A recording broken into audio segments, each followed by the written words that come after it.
PTI, DB, SP থেকে শুরু কইরা এমন কোন এজেন্সি নাই যাদের কাছে ওসমান হাদি, জাবের, জুমা, শান্তাদের ব্যাংক অ্যাকাউন্ট, বিকাশ অ্যাকাউন্ট নাই, সব আছে। যদি পারেন 1 টাকার চাঁদাবাজি করাপশন প্রমাণ কইরা দেখান। বাংলাদেশে এখন পর্যন্ত কোন মাফিয়ার এত টাকা নাই যেই টাকা দিয়ে আমাদেরকে কিনে নিতে পারবে ইনশাআল্লাহ। আল্লাহ যতদিন বাঁচায় রাখবে, স্বাধীনতা, সার্বভৌমত্ব, ইনসাফ এবং সততার জন্য লড়াই করব।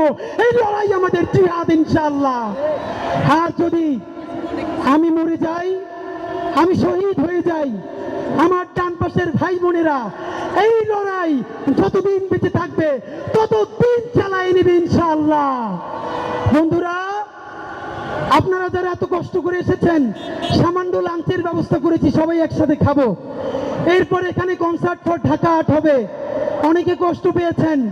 দেখেন, এই শাহবাগ শব্দটাকে বাংলার মুসলমান, বাংলার আপমর জনগণের কাছে পবিত্র কইরা তুলছিল ইনকিলাব মঞ্চ। কনসার্ট মানে নাচনা গানা, উলঙ্গ ড্রেস পইরা লাভ দেয়া না। কনসার্ট যে স্বাধীনতার সার্বভৌমত্ব এবং বাংলাদেশের প্রতীক হয়ে উঠতে পারে, আজকে যারা থাকবেন তারা দেখবেন ইনশাআল্লাহ। আমরা আমাদের শব্দ, আমাদের ভূমি, আমাদের জমিন আমরা কাউরে দলিল কইরা দেই নাই।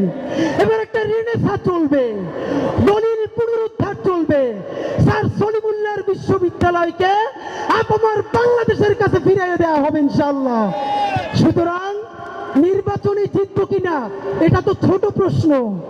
শহীদ প্রেসিডেন্ট জিয়াউর রহমানের মতো, মাওলানা ভাসানীর মতো, এইখানকার ভূমিপুত্র শেরে বাংলার মতো, আমাদের সব থেকে স্বাধীন সন্তান স্যার সলিমুল্লাহর মতো বাংলাদেশের 56,000 বর্গ মাইলের প্রতিটা ইঞ্চিতে ইঞ্চিতে আমরা পায়ে হেঁটে নতুন আজাদি, নয়া বাংলাদেশ বিনির্মাণের জন্য ইনশাআল্লাহ পদযাত্রা শুরু করব।